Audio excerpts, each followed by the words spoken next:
Advertisement. Continue reading below. Hear that? It's the sound of hundreds of Redditors having their minds collectively blown thanks to the latest episode of Westworld.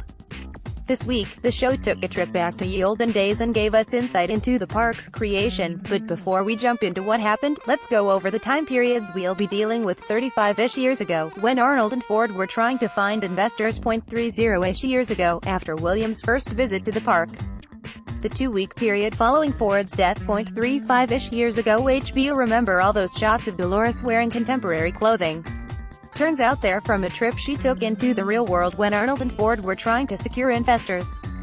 The real takeaway here is that Dolores is very familiar with life outside Westworld, which will be a huge advantage when she eventually tries to leave the park. But we also learn how Arnold and Ford convinced Logan to invest in their company. Which brings us to the Argos Initiative. What is the Argos Initiative, you ask? It appears to be the name of Ford and Arnold's startup before it was bought by the Delos family.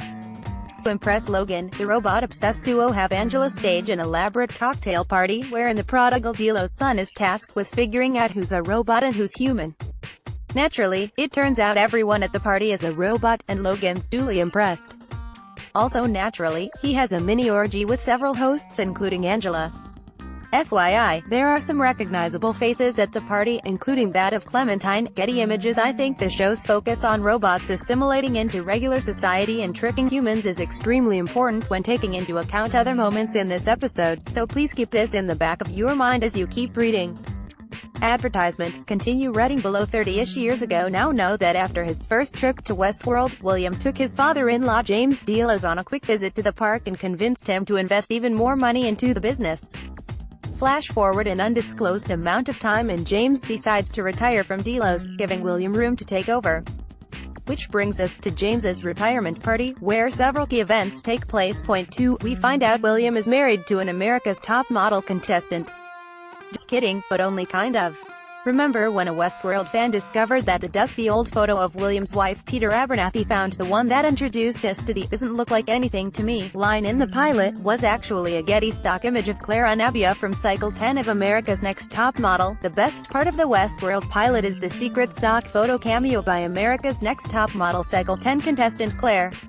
pic.twitter.com/KFCD4F175 at Anna Zilkauer, October 5, 2016. Advertisement. Continue reading below. Advertisement. Continue reading below. Fans assumed this was an error on the part of the Westworld creators, but William's wife showed up during Papa Delos' retirement party, and yep, they hired the real Claire Anabia to play her. Which is honestly the best thing that has ever happened. HBO. In case you need more convincing, Anabia Instagrammed about it. Advertisement. Continue reading below. Dolores was at the same party as William and his wife, and you'll probably recognize her dress. It's the same one Angela wore to greet William and Logan when they arrived at Westworld in episode 2. Getty Images. Advertisement. Continue reading below. Advertisement. Continue reading below. Also there, William's daughter Emily. HBO. 3. Did William clone himself? I know, but bear with me here. Towards the end of this episode, William has a conversation with Dolores while she's nude in a chair. After insulting her by saying, "You really are just a thing," he tells Dolores that the park holds the answer to a question no one's ever dreamed of asking. Given that we now know Delos has been harvesting human DNA, it's my personal opinion that the question no one's ever dreamed of asking has to do with human cloning. Furthermore, it should be noted that, in the movie Future World, Delos is replacing world leaders with human clones. The next shot we see is William and Dolores in full Western wear, walking through the park. Now, it's possible that William simply got them both dressed and they went on a hike. But when they come across an abandoned bridge over a gorge, William utters the line, "Have you ever seen anything so full of splendor?" Amusing Dolores says not once, but twice during this episode. My question: why is William, a human, reciting the same lines that have been programmed into Dolores, a host? Has William the human answered the question no one's ever dreamed of asking, by creating a clone of himself? I don't know, but all of this feels incredibly suspicious.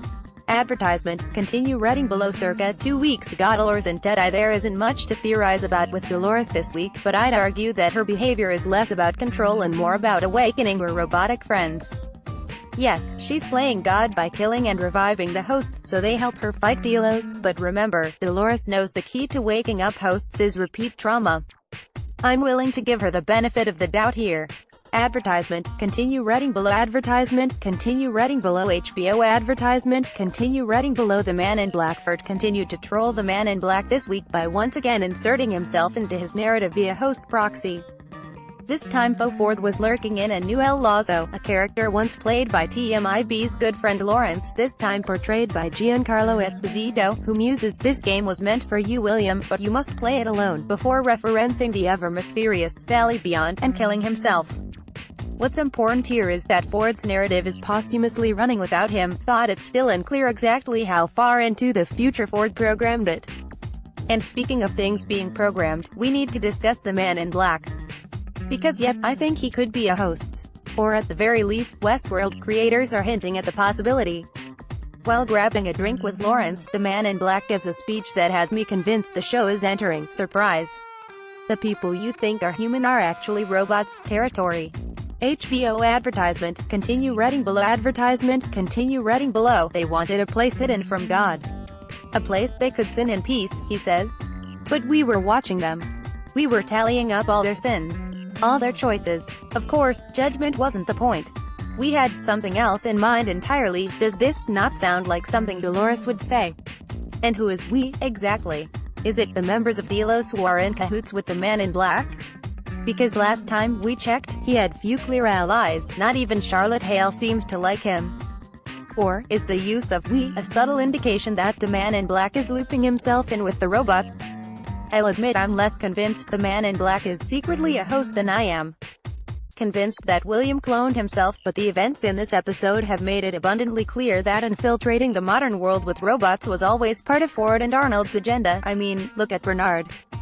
The conspiracy theorist in me is definitely on high alert. Advertisement, continue reading below. Also, speaking of conspiracies, go ahead and read Reddit's genius thoughts on multiple Bernards below.